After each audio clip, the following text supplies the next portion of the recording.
Hello, j'espère que vous allez bien. Je vous retrouve pour le book haul du mois de juillet. Donc là, on est le 7 juillet, quelque chose comme ça, je crois. J'ai plus la notion du temps depuis que je travaille plus. Je voulais vous montrer des petites réceptions. Donc là, voici une partie. J'ai un autre livre là-bas. Et puis, comme d'habitude, je vous prendrai au fur et à mesure des unboxings. Alors, le premier, c'est The Unrelenting Earth de Critical Edge Rao, donc c'est la suite de Surviving Sky. Bon, je sais pas si vous allez voir, c'est celui-là. Gros coup de cœur. L'année dernière, c'était Rémi qui me l'avait envoyé en cadeau. Et là, il est sorti celui-ci cette année, donc j'ai dû attendre un an, je crois, pour lire la suite, enfin pour qu'il sorte en tout cas. Et je sais pas si du coup, si j'attends du coup un peu plus tard dans l'année, en sachant que le tome 3 c'est une trilogie, sort du coup en fin 2025 si je dis pas de bêtises, donc je me dis que si je le lis là, après là je vais faire une relecture du premier tome pour pouvoir relire le deuxième parce que ça fait quand même un an que c'est la fantasy d'inspiration hindoue et indienne avec des espèces d'arches comme ça, toute une mythologie autour des architectes, de la conscience, etc. Donc voilà, c'est assez complexe. Donc je sais pas trop si je continue, enfin si là je vais lire le premier tome, je vais lire le deuxième. Ça ne m'empêche pas de faire une relecture des deux premiers tomes, en sachant que le premier tome ça a été un gros coup de cœur, donc voilà, je trouve la couverture magnifique. Et j'ai vu qu'elle allait sortir aussi en 2025 une autre duologie, je crois, ou trilogie. Enfin une autre saga en tout cas, donc j'ai vraiment hâte, toujours basée sur l'hindouisme et la culture indienne. Je vous remettrai peut-être le lien de mon post sur Instagram où j'en parlais. En tout cas, le premier tome a été un gros coup de cœur. Ensuite, je me suis pris Céleste, donc c'est le tome 2 des Anges d'Elysium, le tome 2, c'est ce que je viens de dire, d'Olivia Wildenstein. J'avais lu le premier tome en lecture commune avec Emmeline de Perfect Flow. Quand est-ce que c'était? Enfin, les tomes sont sortis assez rapprochés parce que je crois que le tome 3e et dernier tome sont en mois d'octobre. Celui-là vient de sortir là le 27 juin.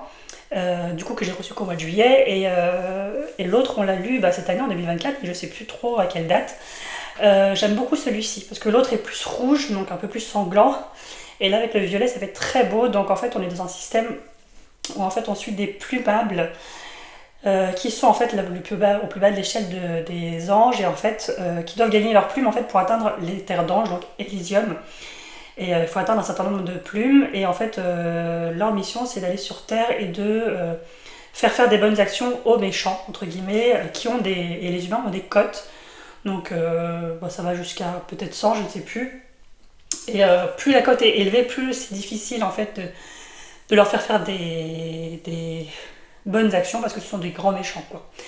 Et dans le premier tome en fait on va suivre du coup une plumable qui va essayer de faire des bonnes actions à un mafieux parisien où sa cote n'a jamais changé et qui a la cote la plus élevée. Et voilà, vous avez aussi un système de caste au niveau des anges. Toujours pareil avec les Néphilim qui sont les anges déchus. Vous avez les... c'est pas les Néphilim. Si, c'est les Néphilim, je sais plus.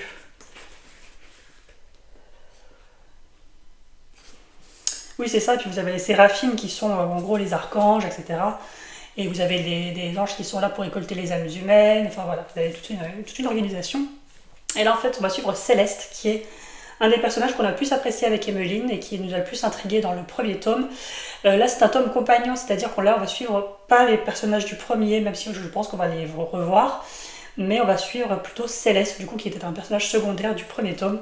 Donc voilà, on a hâte, on est censé le lire en lecture commune, je sais pas quand est-ce qu'on va le lire, mais parce que là ma palle est déjà faite, celle d'Emmeline aussi, donc je sais pas si on va le lire ce mois-ci ou au mois d'août, mais en tout cas voilà, ça se lit assez vite. C'est du young adult et c'est écrit très gros, donc voilà, je pense que ça va se lire assez vite dans le temps. Ensuite, et celui-ci, je pense que ça va pas trop vous étonner, mais de base je comptais le prendre en brochet. Le tome 2 vient de sortir en français. Et il est sorti qu'en relié, donc ça m'a un peu embêté parce que ce que je ne savais pas en fait, j'allais en fait commander le premier tome en brochet, et Jane m'a dit que le tome 2 ne sortait pas en brochet qu'en relié. Alors ça je trouve ça un peu dommage de la part de la maison d'édition, parce que du coup ça oblige ceux qui ont pris le brochet de prendre le relié, mais dans ce cas si vous voulez les coordonnées dans votre bibliothèque, il faut racheter le premier en relié, et je trouve que ça oblige en fait ceux qui veulent commencer la saga à les prendre en relié, donc à payer plus cher. même s'il n'y a pas vraiment beaucoup de différence. Je crois qu'en brochet il a 27 ou 28 euros et en relié 33, mais voilà, ça fait quand même un sacré budget. Et là j'ai trouvé qu'au niveau marketing c'était un peu abusé de la part de la maison d'édition de ne pas sortir le premier en brochet, surtout que beaucoup ont réclamé le brochet parce qu'ils avaient acheté en premier le premier en brochet, qui est un peu plus soft au niveau de la couverture. Mais voilà, donc ouais, du coup je l'ai pris en relié, mais je l'ai pris en occasion du coup, et le tome 2, j'attendrai de le trouver en occasion aussi. Donc je me suis pris le tome de Jasmin de Tasha Suri, donc c'est le premier tome de la saga Les Royaumes Ardents. Donc c'est chez Hachette Heroes, donc la collection Le Rayon Imaginaire. Donc voilà. Moi de base je voulais pas trop celui-là, je préférais le brochet qui est plutôt blanc avec des notes de rose. Mais voilà, c'est pas que j'ai pas eu le choix, mais j'aime pas quand c'est pas coordonné dans ma bibliothèque. J'aurais pu le prendre en VO, en sachant que Rémi a dit que c'était... Parce que lui, il a lu en VO et il dit que c'est accessible, surtout après avoir lu les pavés que j'ai lus en fantaisie adulte. Mais bon, voilà, je me suis dit, par facilité, je vais prendre la version française. Voilà. Alors, on peut dire ce qu'on veut de la couverture. Moi, je la trouve un peu trop flashy, mais a priori, ça rappelle aussi la couleur des saris indiens. Et là, en fait, on est dans la fantaisie, donc d'inspiration indienne. Je me souviens plus trop du résumé, mais j'avoue qu'il a reçu le Best Fantasy Award en 2022. Donc voilà, j'ai pas trop d'éléments à vous dire en plus, en sachant que Rémi a adoré les 2 premiers tomes. Le tome 3 vient de sortir en VO, donc je pense qu'il va pas trop tarder en français non plus. Et Jen a enchaîné le tome 1 et tome 2 et elle a adoré aussi. En sachant que c'est vrai que de base, quand vous regardez la couverture, Lorraine des Mots de l'Imaginaire disait que ça faisait très young adulte, très romantécie, alors qu'en fait c'est pas du tout la romantécie, parce qu'on parle de problèmes assez importants, notamment concernant la femme, des sujets un peu graves, donc voilà, j'ai hâte de les lire, en sachant que je ne sais pas quand, parce que je vais peut-être attendre l'annonce du tome 3 en VF, comme je vous disais, et pour me procurer du coup le tome 2 en occasion. Alors j'ai lu, là je viens de relire le premier et les 2 premiers tomes de la saga Tour de Garde, donc tome 1 Capitale du Sud et tome 1 Capitale du Nord, parce que j'ai j'ai reçu au mois de juin les tomes 2, donc bref, les 2 deuxième tomes. Et donc là j'ai reçu le tome 3 de Capitale du Nord, L'armée fantoche de Claire Duvivier. Alors au moment j'ai commandé aussi le tome 3 de Capitale du Sud, parce qu'en fait moi c'est ce que je fais, c'est que je lis les 2 premiers tomes, après les 2 deuxièmes tomes. C'est ce que je vais faire en tout cas, et après les deux troisièmes tomes. J'avais commandé aussi le Capitale du Sud, mais il va peut-être arriver un peu plus tard, je sais pas. Je sais plus si... Parce que là, je suis pris chez Momox, mais je crois que l'autre, j'ai dû le prendre chez Gibert, donc voilà, ça va arriver un peu plus tard. Voilà, c'est une saga... Enfin, c'est une saga. J'ai lu que les 2 premiers tomes, donc voilà, ça reste quand même assez introductif, même si on aperçoit quand même pas mal l'univers et ce qui se met en place. Mais voilà, c'est la fantaisie francophone qui fait l'unanimité. Honnêtement, j'ai pas vu d'avis mitigé dessus. Et donc voilà, j'ai vraiment hâte là du coup de lire au mois de... Parce que là du coup, au début juillet, j'ai lu les 2 premiers tomes, relus. Et donc août, je vais essayer de lire le 2e et septembre, le 3e tome de chaque cycle. Mais voilà, moi je vous recommande vraiment. Enfin, en plus ça se lit vite, ça se lit assez bien, ça fait 400 pages. Celui-là, c'est peut-être parce que c'est le final, mais celui-là il fait 500 pages. Mais je crois que les premiers tomes font entre 350 et 400 pages, donc c'est assez rapide à lire. Donc voilà, j'ai vraiment hâte de continuer cette série. Ensuite, là, c'est une préco, donc Les larmes de l'asphodèle de Nora Leigh chez les éditions Hurlevent. Cette autrice a déjà écrit un roman chez les éditions Hurlevent, c'était Descendre sur tes mains. J'avais moyennement apprécié parce que je trouvais que c'était trop axé sur le couple et c'était assez malsain, je trouvais, leur relation. Mais celui-ci me tentait pas mal parce que c'est basé sur la mythologie. Et donc là, ouais, c'est basé sur Eurydice et Orphée, la mythologie qui est basée sur leur histoire. Alors après, je sais pas si ça va plus loin ou si c'est juste une réécriture de ce mythe, pardon. Et vous avez toujours en général du coup le marque-page qui est relié, associé, et une carte, une illustration et la signature du coup de l'autrice. Parce que pour le moment, je crois que j'ai lu que des autrices chez eux. Donc voilà, il est très très beau comme d'habitude. Il a l'air un peu court. Il fait 400 pages. D'habitude, les Hurlevent sont beaucoup plus gros parce que c'est écrit assez aéré. Mais là, c'est vrai qu'il fait que 400 pages. Donc je pense que ça va se lire assez vite. Alors oui, je suis désolée. Habituellement, je vous fais les résumés. Mais là, j'avoue que je suis un peu au bout du rouleau. Je filme, c'est ma 3e vidéo que je filme d'affilée parce que dans 2 semaines et demie, normalement, mon terme de grossesse arrive. Et je sais qu'après, j'aurai pas le temps de faire les montages, de faire des vidéos, surtout des vlogs. Donc là, j'essaie de faire des vidéos un peu thématiques, voilà, comme book haul. Là, je viens de filmer le Freakout Media Freakout Book Tag, enfin des vidéos où je suis plutôt posée, où je vous présente des livres au fur et à mesure.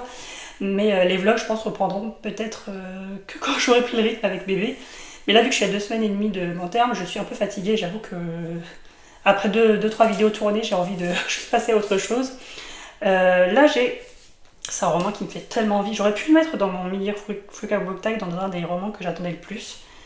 Mais j'avoue que je l'ai oublié parce que je l'ai précommandé.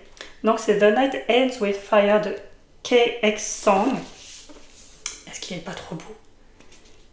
Et j'ai l'impression que de plus en plus, parce qu'avant les jaspages ou les reliés comme ça un peu spéciaux, c'était en fait des collecteurs ou des voilà, comme Fairy Loot ou The Broken Binding ou des choses comme ça. Parce que maintenant de plus en plus les premières impressions de first print sont souvent comme ça, et après quand c'est écoulé, comme par exemple avec Fourth Wing où vous aviez les dragons là, après ça devient des versions classiques juste avec des tranches blanches. Mais là j'avoue qu'il y avait celui-ci, donc celle-là je ne sais plus si c'est la UK ou la US, mais vous avez l'autre version aussi qui est pareil, qui est une autre couverture un peu plus soft peut-être, et avec un autre jaspage. Mais voilà, moi j'avoue que j'attendais beaucoup celui-là. Donc c'est marqué Never Trust a Dragon. Pourquoi je l'ai pris? Parce que ça parle de dragon, voilà, tout simplement. Hein. Est-ce qu'il y a besoin d'autres explications? Alors je vais essayer de vous faire le résumé, mais comme d'habitude, les résumés en direct, c'est pas trop ça. Alors là on parle de dragon, mais là j'ai l'impression que c'est plutôt un phénix, alors je ne sais pas si c'est s'il y a plusieurs créatures imaginaires dedans. Alors, pour le skill du résumé, donc élevé pour obéir, destiné à se rebeller, les 3 royaumes sont en guerre, mais Méline, le père de Méline refuse de répondre. Je sais pas comment traduire ça. Enfin, il refuse d'être dans cette machination, on va dire. Piégé par son addiction à l'opium, il a l'intention de vendre Méline, tout simplement. Mais quand celle-ci découvre que son futur mari est violent, elle réalise que rien ne va changer sauf si elle prend les choses en main. Oh, c'est laborieux. Donc elle se déguise en garçon et va s'enrôler dans l'armée à la place de son père. Et dans l'armée, donc elle va travailler dur et ça va être reconnu, et une amitié va grandir avec Sky, un prince qui devient son partenaire. Mais est-ce qu'elle n'a pas échangé une prison contre une autre? Alors que son royaume va vers la destruction, Méline commence à avoir des visions d'un dragon, d'un esprit de dragon de la mer, Sea Dragon Spirit, qui lui offre le véritable pouvoir et la liberté, mais à un prix mortel.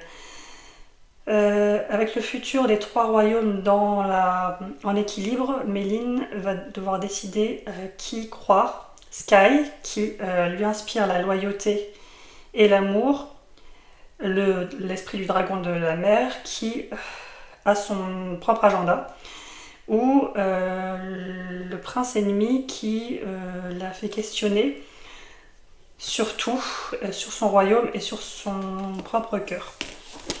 Voilà.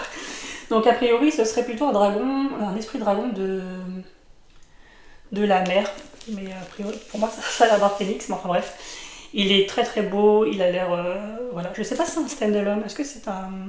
Ah, ils disent to be continued, donc à mon avis c'est une série, mais je ne sais pas si c'est une duologie ou quoi. En tout cas a priori c'est une réécriture de Mulan, mais voilà, je pense que ça va aller beaucoup plus loin que ça, et à part le fait qu'elle se déguise en homme pour rentrer dans l'armée, après je pense que ça va changer, souvent c'est ça avec réécriture de Mulan, mais voilà, il me fait très très envie. Est-ce que je le mettrai pas tout de suite dans ma palle de mois de juillet, que je chamboulerai pas tout, je sais pas trop. Si c'est un stand-alone, pourquoi pas, mais si c'est une saga, je vais peut-être attendre un petit peu que le temps passe pour que le tome 2 sorte. Et ben voilà, j'ai parlé un peu trop vite parce que là je viens d'ouvrir du coup le carton de Gilbert Joseph, donc c'est le tome 3 de Capitale du Sud, les contes suspendus de Guillaume Chamanadjan, et c'est pareil, j'ai l'impression qu'il est beaucoup plus gros, et il fait plus de 500 pages, donc en fait les deux derniers tomes, les deux troisièmes tomes font plus de 500 pages, alors que les autres font entre 350 et 400. Voilà, et en plus apparemment quand vous les mettez tous côte à côte, en fait ça fait vraiment un paysage entier, donc ça j'ai pas encore fait parce que je les avais pas, mais voilà, je vais pas m'étaler davantage parce que j'en ai parlé tout à l'heure. Et j'ai pris aussi Serment et Ruines de Hélène Scheurer, donc chez Korrigan. C'est le tome 2 des légendes de Tezmar. Alors le premier tome qui s'appelle Le sang et l'acier est dans ma palle. Oui, je ne l'ai pas lu et oui, j'ai acheté le tome 2, mais en fait le tome 1 est prévu là pour cet été. Et j'ai vu que des avis hyper positifs dans le monde anglophone. Des coups de cœur, enfin voilà, j'ai... Est-ce que j'ai besoin de me justifier? Non. Mais voilà, je l'ai pris d'occasion dans tous les cas, donc c'est pas très grave. Mais en plus, c'est écrit hyper gros. C'est très aéré, vous avez des grosses marges, donc ça va se lire assez vite. Donc voilà, le tome 2, le tome 3 est déjà sorti en VO et le tome 4 vient juste de sortir en VO. Et le tome 3 est annoncé en VF. Donc en fait, je trouve que Korrigan traduit vachement vite les romans, et ce qui est pas plus mal. Parce que Le sang et l'acier est sorti l'année dernière, donc en 2023. Je crois en fin 2023, quelque chose comme ça. Là, il vient de sortir. L'autre sort à la fin de l'année, et comme le tome 4 vient de sortir, là je pense qu'il va sortir début 2025 en français. Mais en tout cas, il n'y a pas beaucoup à attendre, et c'est ça qui est génial de chez Korrigan en tout cas. Et donc voilà, c'est de la romantasy, je crois. Je sais même plus en fait, bref. je vous remettrai de toute façon les titres en barre d'infos si vous voulez. Mais voilà, on va parler d'une guerrière en fait qui va. Enfin, en fait, c'est plus une femme qui va devenir guerrière, je crois. Alors que c'est pas très bien vu, si je ne m'abuse, je crois que c'est quelque chose comme ça, mais voilà. Après, les couvertures font très fantasy classique, hein, souvent avec des épées, etc. Mais bon, voilà, c'est pas pour vraiment pour la couverture que j'ai acheté cette série, c'est plus pour les avis positifs. Voilà, c'est tout pour aujourd'hui, ça fait déjà 1, 2, 3, 4, 8 livres pour la première session d'unboxing. Alors normalement là je vais me calmer parce qu'avec l'arrivée de bébé, je vais... là je suis en train de dégommer ma palle, donc je suis assez contente. Hello, je vous reprends du coup pour faire la suite du Bouco. J'ai reçu 2 livres et j'en aurai d'autres plus tard. Désolée pour ce setup, mais parce qu'il fait 34 degrés, donc j'ai baissé mes volets, donc je dois allumer la ring light. Et du coup, ça fait pas terrible, mais on a l'impression que je suis en pleine nuit.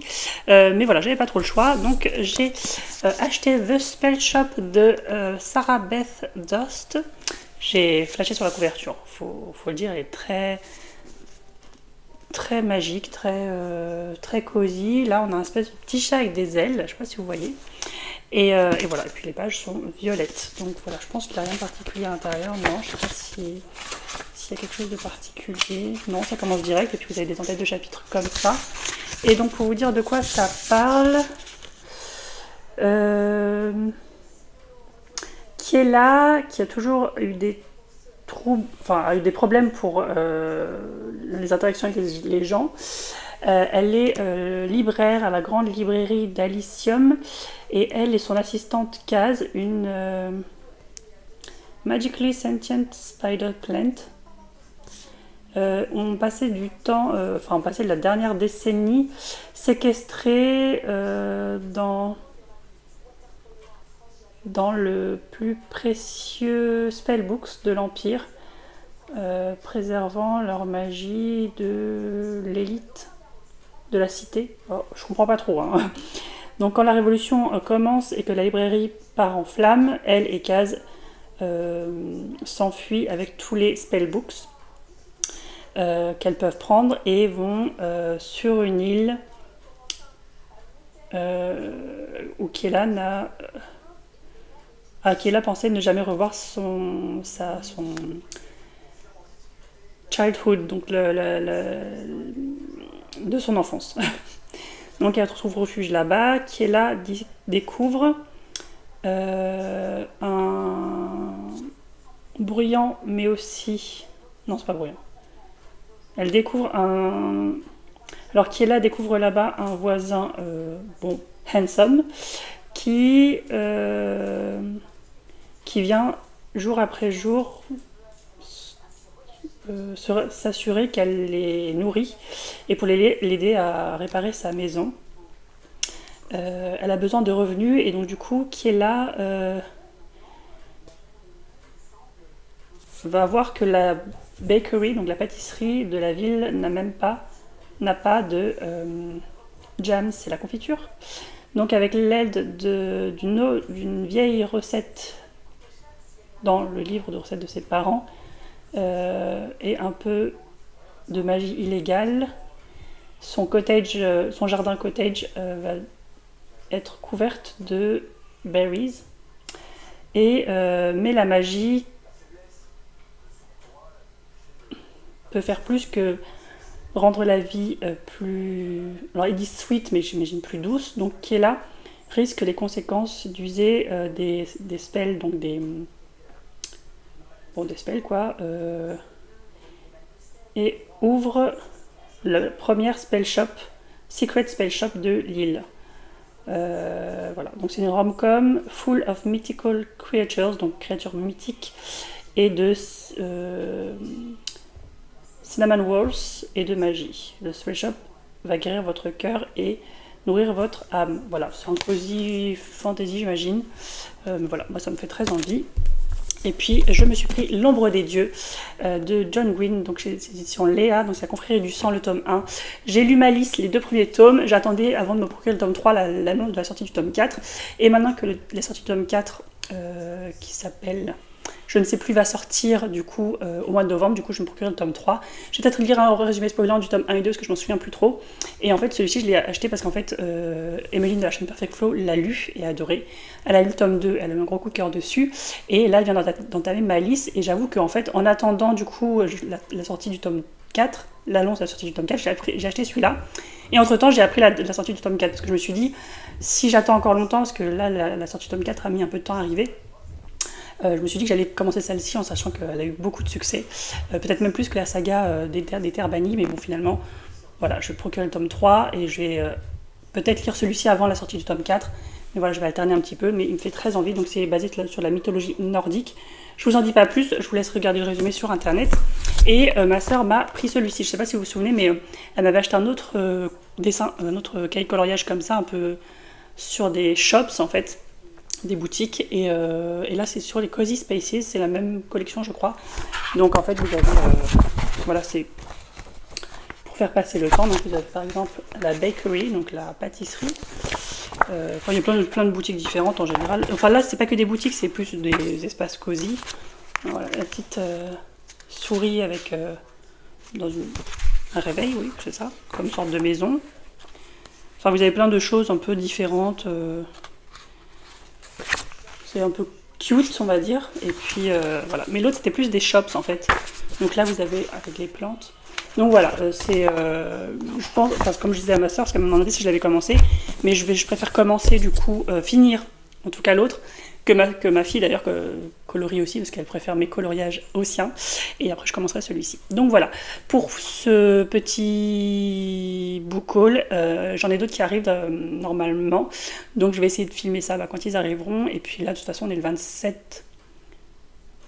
28 juillet, je sais plus. J'ai pas de notion du temps vu que je suis en congé maternité, je sais juste quel jour on est, mais j'avoue que je sais qu'on est fin juillet, mais bref, je ne me souviens plus. Et je vous reprends du coup pour la fin du book haul juste après. Hello, je vous reprends du coup pour clôturer le book haul du mois de juillet. On est le 1er août, mais j'ai reçu d'autres livres hier et avant-hier, donc je voulais vous les montrer. Désolée pour le... Voilà, je suis toujours en pyjama et je viens de prendre ma douche, donc voilà. Je vais vous montrer ça tout de suite parce que j'ai reçu quelques paquets, voilà, et puis après ça sera les derniers parce que j'attends d'autres livres, mais du coup ils arriveront du coup au mois d'août. Alors du coup j'ai pris celui qui noyait le monde de chez Parker Chan, chez Brajlon.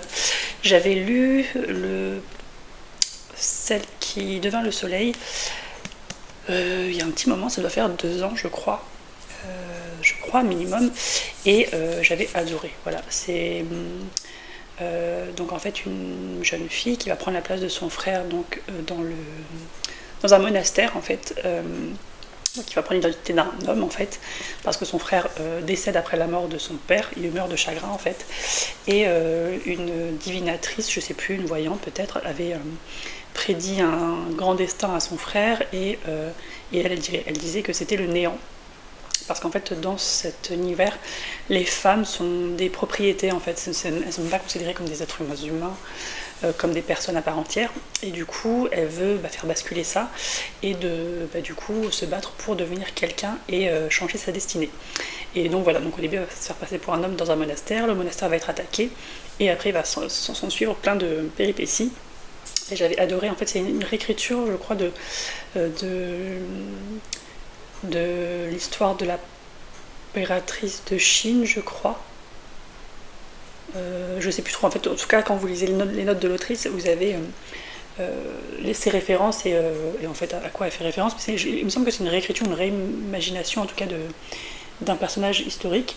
Et donc là, c'est la suite. Alors de base, en fait, quand j'avais été faire dédicacer mon roman parce qu'elle est passée en France, je lui avais demandé s'il y avait d'autres romans de cet univers et elle m'avait dit vous ne le dites pas mais il y a une suite en fait et même si le premier tome peut se lire comme un one shot, je pense qu'après elle a dû réfléchir et se dire j'avais envie de donner une suite et du coup c'est celui-ci.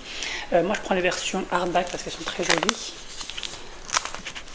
Voilà, c'est un peu shiny mais voilà. Et donc j'ai la première version aussi du coup de celle qui est devant le soleil, pareil dans cette édition là. Et voilà, j'ai hâte parce que j'avais adoré le premier tome et j'avoue que j'ai mis du temps à me procurer celui-ci, mais j'ai vu les avis de Jen et de Richesse de Fantaisie et Rémi de l'Encre de la Magie qui ont fait une lecture commune sur ce roman et qui ont adoré autant que le premier. Donc voilà, j'ai hâte. En tout cas, j'avais adoré le premier, donc il n'y a pas de raison que je n'aime pas celui-là. Donc c'est chez Brajlon. Ensuite, je me suis pris, donc là c'est chez Big Bang, la chasseuse et l'alchimiste d'Alison Saft, donc chez Big Bang. Donc c'est le hardback. Donc celui-là, il n'y a pas de jaquette, mais il est très beau aussi. Je sais pas si derrière c'est pareil. Ouais, c'est une carte aussi. En tout cas, je le trouve très très beau.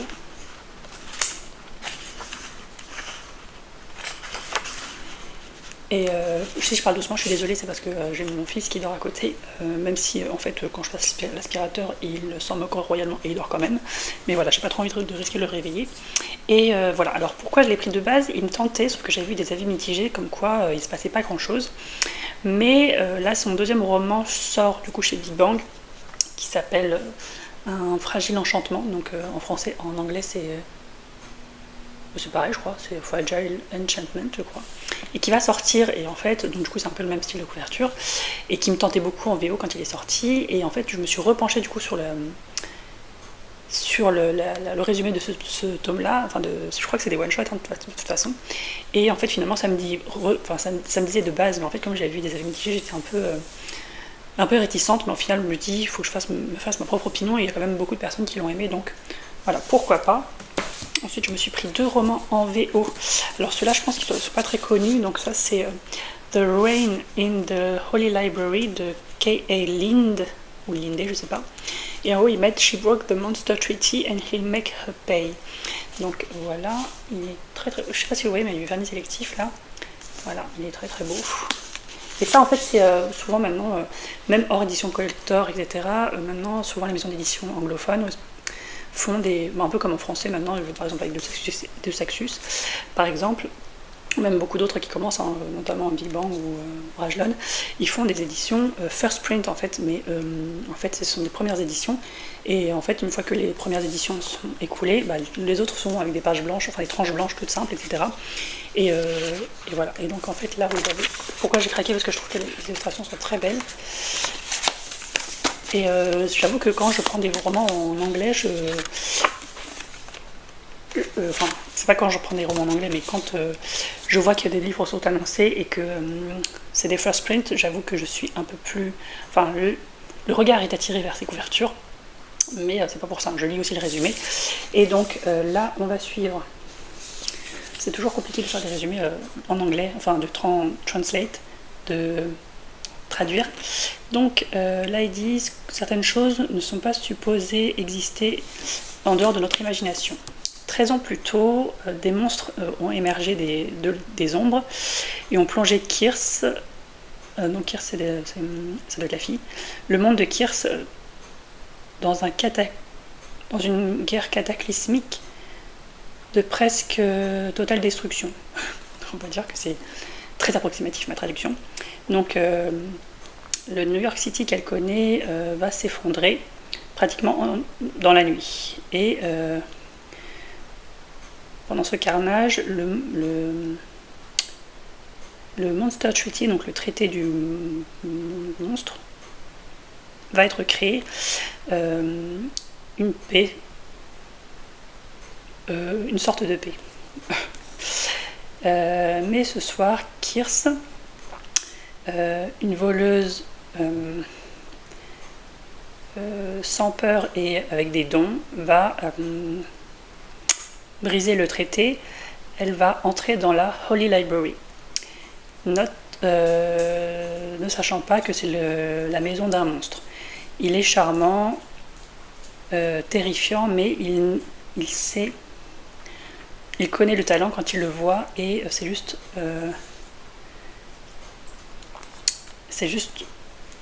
je sais pas comment traduire, bon je vais passer ça.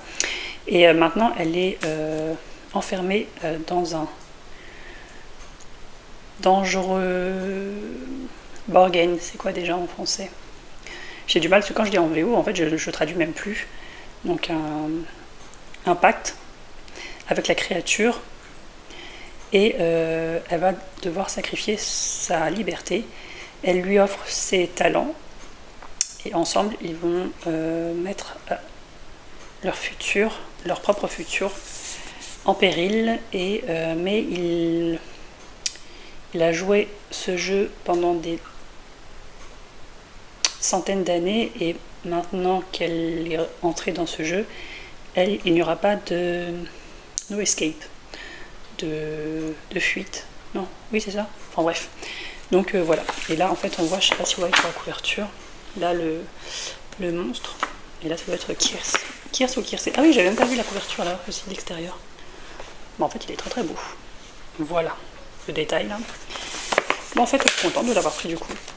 Et donc oui, les first print, c'est comme Iron Flame quand j'avais pris, à l'époque il n'était pas connu parce que je l'avais précommandé. Avec les dragons là, c'est aussi une first print en fait, et les autres sont avec des tranches blanches. Et de temps en temps, en fait, quand il y a des futures sorties qui me tentent, et il y a forcément la version first print, je pourrais attendre l'autre version, mais je me dis, bon voilà, ça fait un beau livre. Et le dernier livre que j'ai à vous montrer, c'est Beach Read de Emily Henry. C'est le premier Emily Henry que je vais lire. En français, je crois qu'il est sorti sous le titre Comme un roman d'été, quelque chose comme ça. J'entends beaucoup parler de Emily Henry. Celui-là, je ne l'ai pas trop vu, mais j'ai vu qu'il avait des bons retours, donc je me suis dit, on est en été, on est au mois d'août. Enfin, en tout cas, j'ai commandé au mois de juillet. Donc voilà, je vais voir ce que ça donne, mais en tout cas, il a eu des bonnes critiques. Voilà, sur ce, je vais vous laisser là pour le book haul du mois de juillet, et puis moi je vous retrouve du coup pour une prochaine vidéo qui sera normalement soit un vlog, ou soit le bilan lecture du mois de juillet, si j'arrive à le tourner entre deux biberons. Donc voilà, j'espère que cette vidéo vous aura plu. N'hésitez pas à me dire si certains de ces titres vous tentent, si vous les avez dans votre palle, si vous les avez lus. N'hésitez pas à me dire en commentaire ce que vous en avez pensé, comme ça ça me donnera peut-être envie de les sortir tout de suite de ma palle. Et puis n'hésitez pas à mettre un petit commentaire avec peut-être une pile de livres si vous n'avez pas envie d'écrire quelque chose, quoi, comme d'habitude. Et puis moi je vous retrouve pour une prochaine vidéo.